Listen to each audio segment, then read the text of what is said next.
Okay, what if you could turn all the boring stuff, like homework and, exercise, into a real-life video game? That's pretty much the mission behind GoGet.Fit. Today, we're going to break down their cheat codes for making all the have-to-do stuff feel more like the want-to-do stuff. Let's dive in. I mean, think about it for a sec. You've got learning on one side and fun on the other. It's like homework versus just chilling with your friends, or studying for a test versus actually playing a game. It always feels like you have to pick one, right? The boring but necessary thing or the fun thing. But what if you didn't have to choose? Yeah, let's be real. If you're trying to learn something but it's just boring, that's just bad. It's the worst. When learning feels like a total drag, your brain kind of just checks out. And hey, that doesn't mean you're lazy. It just means you're not inspired. And the good news is, that's a problem we can totally fix. So, what if there was a cheat code for this whole thing? A way to actually make learning fun. A way to hack your own brain so that getting active or hitting the books feels less like a chore and more like you're on an awesome quest. Well, that's exactly what we're going to unlock today. All right, first things first. To beat this game, we gotta level up. And just like in any great video game, that means unlocking some seriously essential power-ups. So let's take a look at our skill tree. Okay, here they are, our 4 core skills. We've got the power of doing, the power of scheduling, the power of repetition, and the power of logging. Seriously, each one of these is a total game changer by itself. But when you put them all together, man, you're pretty much unstoppable. First up, let's talk about doing. You know that awesome feeling you get when you finally land a new trick on your board, or you finally beat that super hard boss level? That, wow, I actually did that moment? That's not just luck. That's real confidence that you earned. And the coolest part is that even the smallest actions count. Seriously, even doing just one push-up, that's like getting experience points, or XP, for your real life. Okay, power up number 1 is officially unlocked. Nice. Now, let's get a little more strategic. It's time to grab our next ability, which is basically a secret weapon against that ultimate final boss, procrastination. You know the vibe. I'll just do it later. It's like the oldest trope in the book, and we all fall for it. But scheduling, that is your ultimate counterattack. Seriously, if you actually plan it and put it on your calendar, you're way more likely to do it. It's like officially accepting a quest in a game. You just gotta see it through. Okay, so this is where it gets really interesting. Inside this whole scheduling thing, there's actually a pro-level skill you can unlock. Think of it like a special ability. It's called SSE. Any ideas what that might stand for? It stands for Scheduling Self-Efficacy. I know, it sounds super complicated, but don't let the name fool you. It's actually really simple.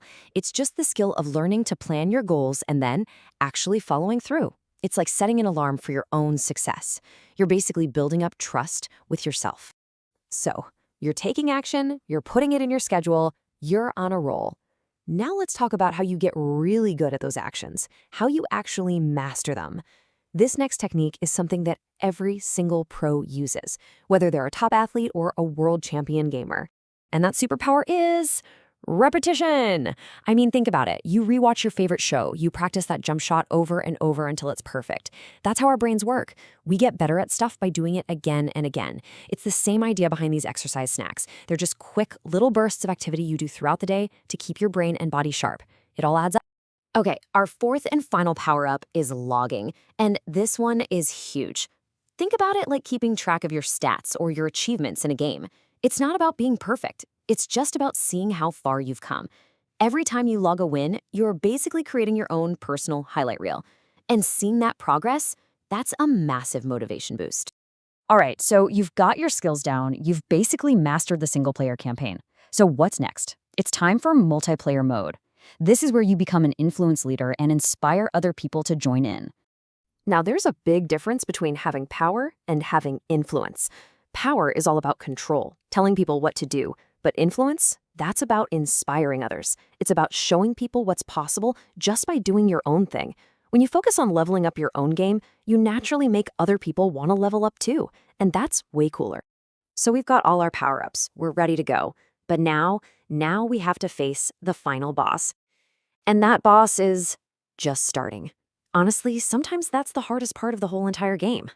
Okay, here's the secret a lot of people get wrong. We think we need to feel motivated before we can start something, but it's actually the other way around. The action itself is what creates the motivation. It's a concept called self-sustaining engagement. Once you start, it gets easier and easier to keep going. So here's the ultimate combo move to defeat that boss. Step 1, you take one tiny action. Step 2, you feel good about it. Step 3, your body and brain kind of want that feeling again. And step 4, before you know it, it becomes an easy habit. It's a chain reaction. And here's a major pro tip. This whole thing only works if you pick something that's actually fun for you. Like, if you hate running, please don't go running. Maybe you like dancing, or shooting hoops, or just biking around. The goal is to find movement that feels like a reward, not like a punishment. All right, here is the final mindset hack, and it's a simple one, but it changes everything. Try to shift your thinking from I have to do this to I get to do this. It's not a chore, right? It's an opportunity, a chance to get stronger, get smarter, and just have some fun. So, at the end of the day, what's this all about? You're not just tracking habits here, you're building a stronger, happier you. This isn't just a bunch of random tips. These are tools you can use to build a life that you're actually excited to live. So I guess the only question left is, are you ready to press start?